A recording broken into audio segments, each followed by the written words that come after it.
but you gotta keep your head up. Oh, and you can let your head down. Hey, you gotta keep your head up. Oh, and you can let your head down. Hey, I know it's hard. No, it's hard to remember sometimes, but you gotta keep your head up. Oh, and you can let your head down.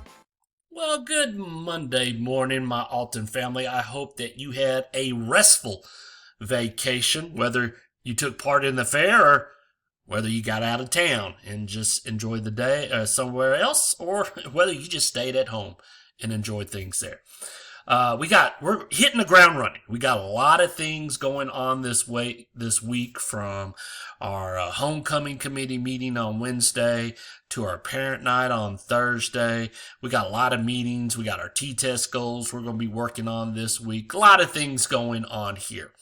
And so we got a lot of stuff going on. You know, frustration sometimes can build up, but I want to build upon the last Oggcast that I talk about. Remember, I was talking about the lens we choose, how our perspective can shape whether we see the good or get stuck in the negative. If you recall, I talked about two ladies looking out the same window. A storm has come through during the day and it's clearing out in the evening. One lady looks out the same window and sees nothing, looks down, sees nothing but the mud. The other lady looks out the same window but looks up and she sees the stars. Now I want to build on that idea today with a simple truth. What we water grows. Now think about a garden. I know these last couple of days, because we haven't got that much rain, has not been great if you are a gardener. But think about a garden. If you water the weeds, they'll take over. If you water flowers, they'll bloom. Our mindset works in the same way. When we spend our time and energy focusing on frustration, negativity, and what's going wrong, that part of our day grows bigger and bigger. And it just doesn't become one day, it becomes multiple days. But when we water gratitude, when we water joy, when we water small wins, those start to take over instead. Now here's the key. This isn't about pretending everything is perfect. We all know challenges are real. We're all facing challenges, whether it's at school or it's at home or it's both. But the choice we get to make is, which part will we water? The negative or the positive? So here's my challenge for you this week. I kind of gave you another challenge last week. I'm going to kind of build upon it. Find one thing every day worth watering. Again, we want to water it because when we water it, it grows.